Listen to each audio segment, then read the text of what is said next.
Dynamic violence, savage action, spectacular thrills, a gigantic beast stalking the earth. 7 feet 2, well over 300 pounds, Hongman Choy. Imagine you turn on your television and see a 7'2" giant touching gloves ready to fight another guy more than a foot shorter and 120 pounds less. Even if you've been watching MMA since UFC 1, you'd never seen anything like this.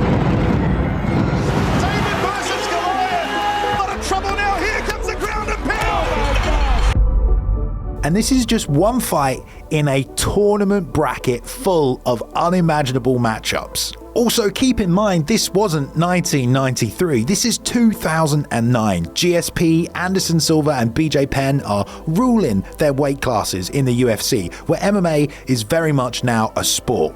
But over in Japan, they decided to host a truly ridiculous event, complete with Marvel comic book concept art. A completely wild concept without weight classes and biblical levels of size difference, which can only be described as the freakiest 8-man tournament in MMA history. I'm Balian from MMA On Point, and this is the story of the most batshit tournament in MMA.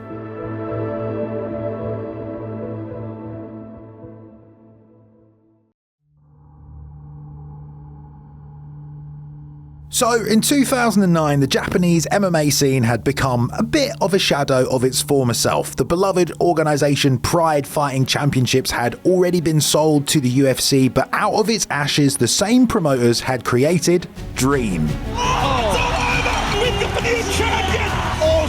In April 2009, during a press conference, Dream producer Kishi Sasahara made a surprise announcement of what he called the World Superman Championship, otherwise known as the Super Hulk Tournament 2009. A tournament made up of what we call in MMA freak show fights. Unbelievable humans of varying shapes and sizes thrown together for what could only be one of the wildest spectacles in the history of the sport.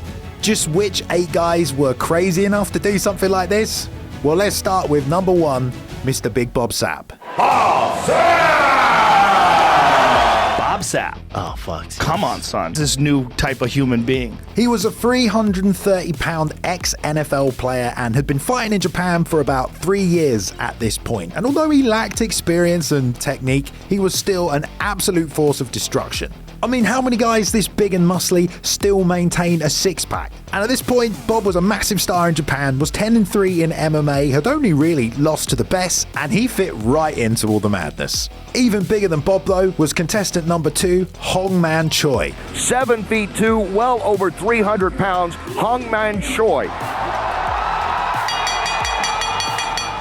A Korean kickboxing and K1 world champion who stood 7'2", today still the biggest man to ever compete in MMA. The guy had enormous hands and was also a wrestling champion, and he tipped the scales at over 350 pounds. He'd already fought Fedor and Mirko Cro Cop. Look, anything can happen when there's a 7'2" guy in the ring, and you can't have a Japanese freak show tournament without him. To truly contrast such a wild event, you need to have an outlier though, and they also had one, their middleweight champion, just a guy you may have heard of, Gegard Mousasi.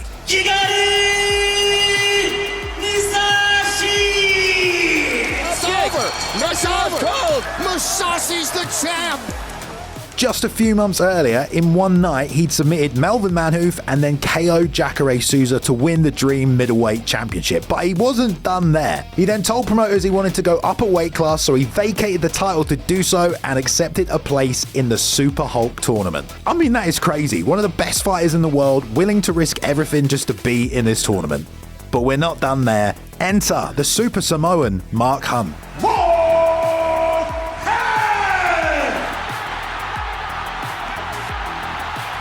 After winning a K1 kickboxing Grand Prix, which is one of the hardest things to do ever, Mark went into Pride and somehow beat some of the biggest names in the sport. In just his third fight, he managed to split decision the middleweight champ Vanderlei Silva, and then after that, Mirko Cro Cop.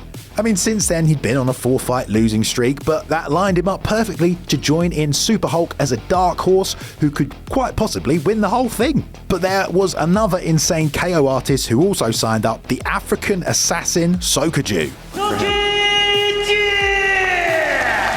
An absolute unit and powerhouse of a man who, with his KO power, still has the greatest upset in the history of MMA. He also had great judo, ruthless ground and pound, and was pretty damn confident he could win this whole thing.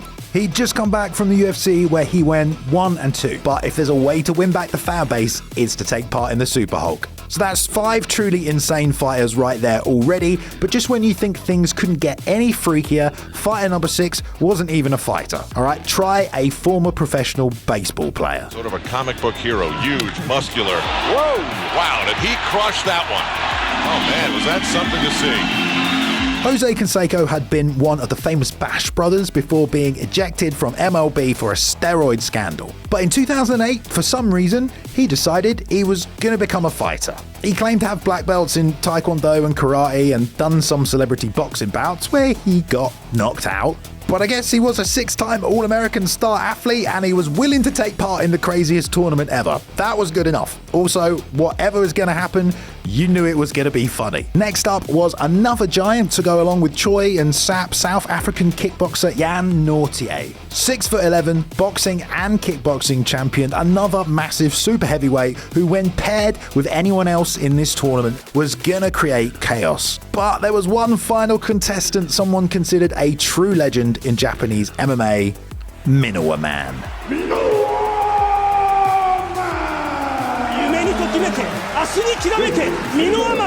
Minowa had made a career out of fighting much bigger guys just for the spectacle, and he'd beaten a lot of them. Gilbert Eyeball, Chemo, shit, he even had the stones to get in there with Crocop. The guy was fearless and by far massively undersized compared to everyone else I've just mentioned. So those were our 8 men ready to kick off Dream Super Hulk. The pageantry, the spectacle, is kicking off. First matchup of the night was Bob Sapp against the Minowa Man. I mean, look at Bob Sapp, he's ready to make an entrance. The scariest man in Japan, ladies and gentlemen. 6'4", 340 pounds of hulking humanity.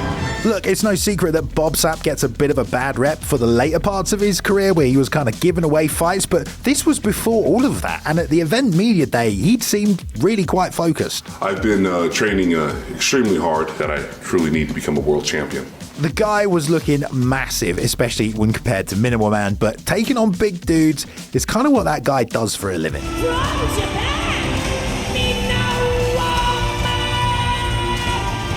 Look at this man, what a superstar with nearly 80 pro fights at this point. And Bob, you know, he's not too much bigger than some of the guys he'd fought before, but Bob, you know, he also picked up Nagara and slammed him on his head. So, tournament round 1, let's go. Okay, no brainer here. Minowa Man tries to take him down as quickly as possible, but it backfires. And then Bob even started working for some submissions and trying to take him out. And then he gets on his back. I mean, this is totally the opposite of what everyone thought was going to happen. This is exactly where Minowa Man does not want to be. But Minowa reverses and gets on top, and immediately he starts going for Bob's leg. This is his specialty. This is not a good place for Bob to be. He's got the Achilles lock. It's a good position with the leg up like that and the knee turned. It's a very vulnerable place. Oh, Bob's tapped down. It's over. It's over. Ding, ding, ding. Match 1 over. Honestly, Minowa Man kind of made that look easy. Bob looks pretty goddamn surprised. And there's only one thing to do next, the Minowa Man salute. And the traditional Minowa Man salute here, Mike Kogan. This crowd absolutely eating it up. Yeah, they love him. So boom, Bob Sapp is out. And next up was the tallest MMA fighter ever against the ex-baseball player.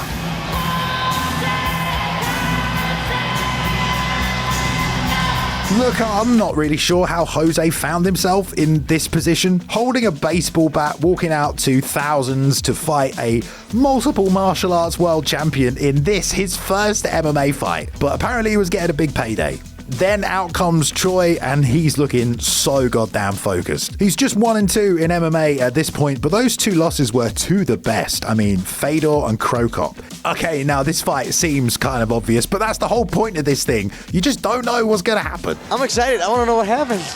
And honestly, Jose looks so laughably bad from the moment the bell rings. He's using this hit and run away in a circle strategy, and then boom, Choy just lands one jab that almost sends him through the ropes. Oh, he got a hard shot. He just ran into a jab.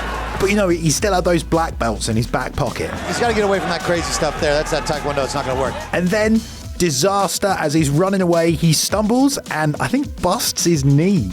Then one failed side kick, he's on his back and gets absolutely mauled. Kensei go down, a lot of trouble now. Here comes the ground and pound. He's going to tap out and he does. It's good night, Irene. And, well, yeah, that pretty much went as everyone expected, but it did also mean the 7'2" Korean was through to the next round. Poor old Jose, I don't think that's what he wanted from his first MMA fight, but shit, man, he still got in there. Moving on to round 3, and we have another David versus Goliath matchup. You know, if David could knock out a lamppost with his right hand. From Cape Town, South Africa, Jan the Giant Noordzee, boxer and kickboxer. Jan is a big man, but a man of few words, but he did say at the press conference that his one advantage was his cute face. And that beard as well, I'm sure, mate. Experience was certainly on his side, as well as the fact he was 6'11" and over 300 pounds. He doesn't walk to centering Jan, he just plods. Every time I see him walk past, I figure there should be a little man playing a tuba walking behind him. He made his way into the ring, and then the drums started pounding for Soju. You know, the truth is, everyone thought Soju was going to blow the roof off the UFC when he got there, but after just 3 fights, he was already gone, and he didn't look good. But, you know, he still had the ability to KO anyone, regardless of weight class. So, yeah, that's why he was in this tournament. Either way, this was still a massive size difference, even with Soju being as jacked as he was. And Jan had championship experience in other combat sports. But round 3, here we go. Honestly, Jan came out looking like he was pushing a shopping trolley and then missed so wide on a kick he almost fell over. They were moving around and then they locked up in the clinch with everyone just wondering which guy is actually stronger. And Jan was defending the takedowns, but then they broke and Soju just started unleashing some nasty kicks. Ooh, good kick. Soju finally got the takedown and started beating his ass with massive ground and pound. And then just to add to the wildness of everything else, he refused to stop punching him. Oh, Soju losing the plot at the end. And it's on. It is on. He set the ring race. Sapp is in there. Bad sportsmanship from Soju. Really bad form from Soju in center ring. Not exactly the ending everyone was kind of hoping for, but Soju was still going through to the next round. So our final matchup, and one everyone was looking forward to, Mark Hunt taking on Gegard Mousasi. You know, Mark Hunt has always just been one of those guys. You could put him in a cage with anyone, and there's always just that small chance he might knock him out. He built a career on that feeling, and when he delivered, oh boy, did he deliver. He was on a 4-fight losing streak making this walk though, and the last tournament he'd been in was the Pride Openweight Grand Prix, and he got submitted in 2 minutes by Josh Barnett, and that had started this whole losing skid. But he's still got that smirk on his face like he's just ready to shock everyone.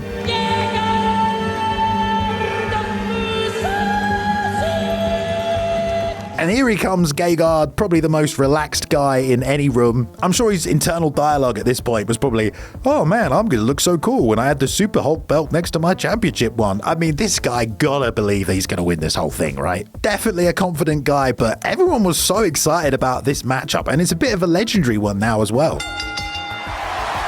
Action starts and Mousasi throws one right hand and immediately tries to take Mark down. Shit! Worst case scenario for Mark Hunt, and Gegard was already looking for a submission. You know, as cool as it would have been to see Mark Hunt knock out a bunch of super heavyweights, he was trying, but he was just not going to get up from this one. It's over! It's over! Mark Hunt is out of the Super Hulk tournament, and Gegard Mousasi is through.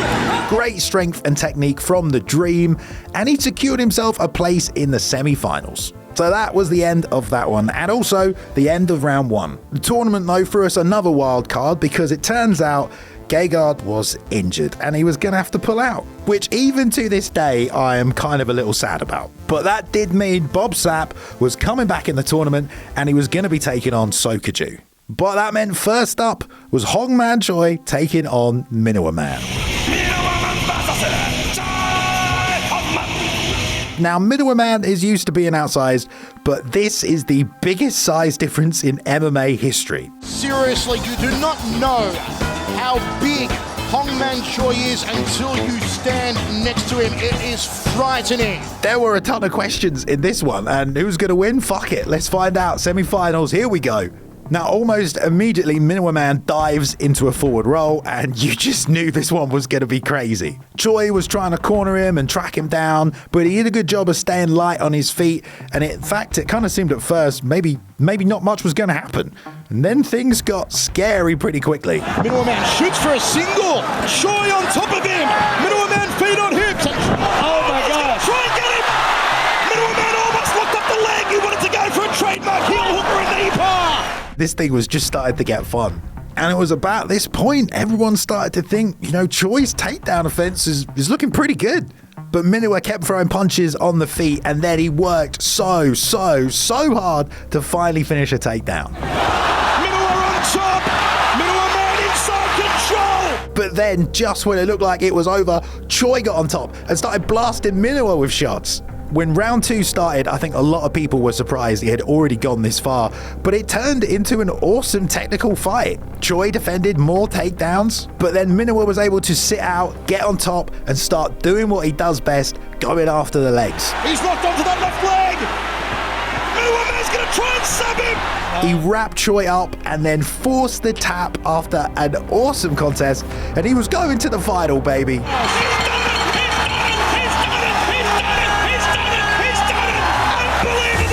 What a way to overcome after such a big and skilled opponent. But there was one guy that was going to be joining him in the final. It's time for Soju versus Bob Sapp. Bob getting a second chance in the tournament was, fair enough considering how serious he seemed to be going in, and everyone was pretty sure he didn't have to worry about Soju, submitting him. The African assassin, though, he was ready to rumble, even if he was, again, significantly undersized up against Bob. Not really sure what was going to happen in this one, but the bell rings and Bob just charges Soju.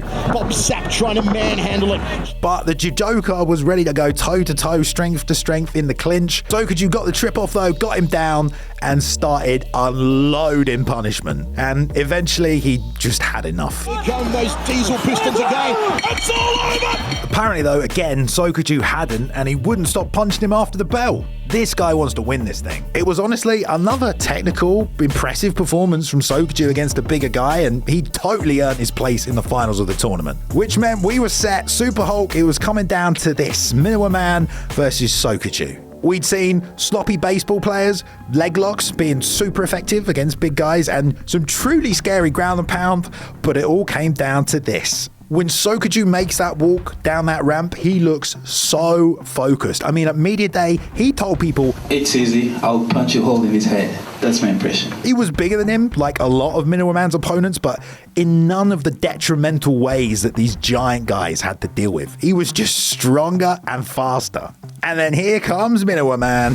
The smallest man in the Super Hulk has made it through to the final by beating the 2 biggest men. The question was then asked, can he produce a miracle tonight? Will we see something equally as insane? And we were about to find out. The Super Hulk final, it had come to this. 37,000 strong here at the St. Thomas Super Arena. Super Hulk final being contested under Dream rules. The bell rang and it was kind of tense. Both men took some time to settle into the fight at first, fully aware that one mistake on either side could cost them the entire tournament. The action started building up, and then Soju got on top and started dropping some ground and pound. But then Minowa was attacking his legs. Minowa's going to go for a submission. Soju tries to pull the leg out. But the more takedowns that came, the more the African started punishing them and just landed nasty ground and pound. Even after beating all those giants, Minowa was now getting flattened by Soju. Here it is into the first round. How do you score the opening? I think Soju, controlled it. Round 1 ends, and it's clearly Sokuju's. Minowa gets a quick breather, and then it's straight back at it. The African doesn't look phased at all. Every time Minowa tries to take him down, he's just getting punished. Solid right hands from Soju. It was kind of at this point in the fight you realise that Soju just didn't seem threatened at all by the ground game, and after some mistakes in his career, seemed like he was going to stick to the game plan and just keep blasting Minowa. Another completely dominant round for the African, but right in the closing seconds. Oh, Minowa, man, trying to roll and lock up the right leg. Here we go. Oh my God. Right on the bell. Wow. He didn't get it though, and it goes to round 3. Minowa had endured a lot, but looking at him in the corner for a second, you had to wonder just how much more could this guy take? The third round starts and both men are clearly tired. The scrambles had been high pace and, neither of these guys wanted to make a mistake. They just stood circling and just waiting on each other, and so much so, in fact, that the ref had to step in twice and give them both a yellow card. It'll be an instant 10% purse deduction for both Minowa and Soju. The lack of action meant that they were going to lose money, but I think both guys didn't care. This was Super Hulk. There was a lot on the line here. Soju nails Minowa with a spinning back kick, and it's probably the best thing that's landed all round. And this was super uncharacteristic for Minowa. I mean, this guy always went for it, but with 90 seconds on the clock.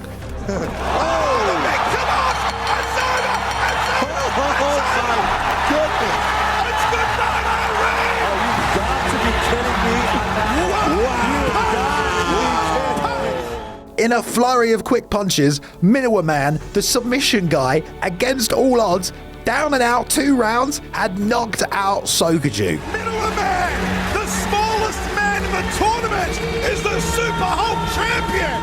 Unbelievable, okay? And could you really want for any better of an ending to this tournament? If the legend of Minowa man didn't exist before, it was now set in stone. 8 men entered, 1 was left, and as we already knew, turns out that size, again, has nothing to do with fighting, but throwing this collection of athletes together made for one hell of a show. In all seriousness though, there hasn't been a tournament like Super Hulk since 2009, and there may never be something this batshit that happens again. I don't think any of today's major promotions are willing to take this kind of a risk. There certainly hasn't been another Minowa man since then, and you know what? There may never be, but we'll always have Super Hulk 09.